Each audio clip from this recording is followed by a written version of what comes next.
Transfer মার্কেটে এবার দেদারসে টাকা খরচ করেছে ইপিএল এর ক্লাবগুলো। চেলসি, টটেনহ্যাম ও আর্সেনাল এই তিন ক্লাবের সম্মিলিত ব্যয় ছাড়িয়েছে $1 বিলিয়ন।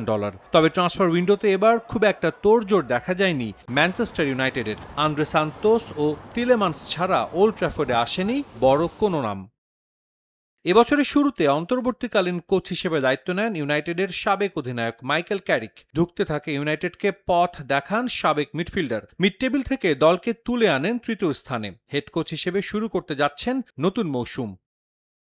প্রাক মৌসুমে 6টি ম্যাচ খেলেছে রেড ডেভিলস, যার 3টিতে জয় ও 2টিতে হেরেছে ক্যারিক শিষ্যরা। প্রাক মৌসুমের ম্যাচগুলো দিয়ে দল অনেকটাই গুছিয়ে নিয়েছেন কোচ।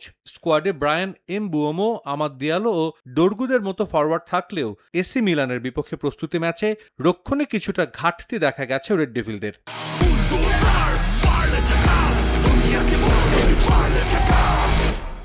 ম্যাথিস ডিলিটের পিঠের ইনজুরি এবং লিসান্দ্রো মার্টিনেজের ফিটনেসের অভাবে রক্ষণ নিয়ে কিছুটা চিন্তায় আছেন ক্যারিক। তবে মিডফিল্ড নিয়ে নেই আগের কোনো সমস্যা। অ্যাওয়ে ম্যাচ বলেই সতর্ক কোচ, সমীহ করছেন প্রতিপক্ষকেও।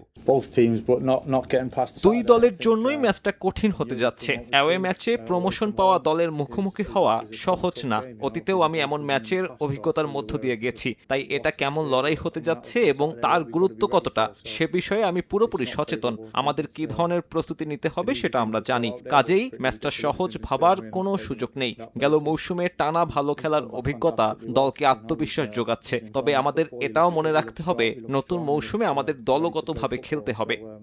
9 বছর পর প্রিমিয়ার লিগে ফিরেছে হাল সিটি। দু দলের মুখোমুখি পরিসংখ্যানে রেড ডেভিলদের 21 জয়ের বিপরীতে হাল জিতেছে মাত্র 6টি। সে আধিপত্যের ধারাবাহিকতা ধরে রেখে জয় দিয়েই মৌসুম শুরু করতে চাইবে ম্যান ইউনাইটেড।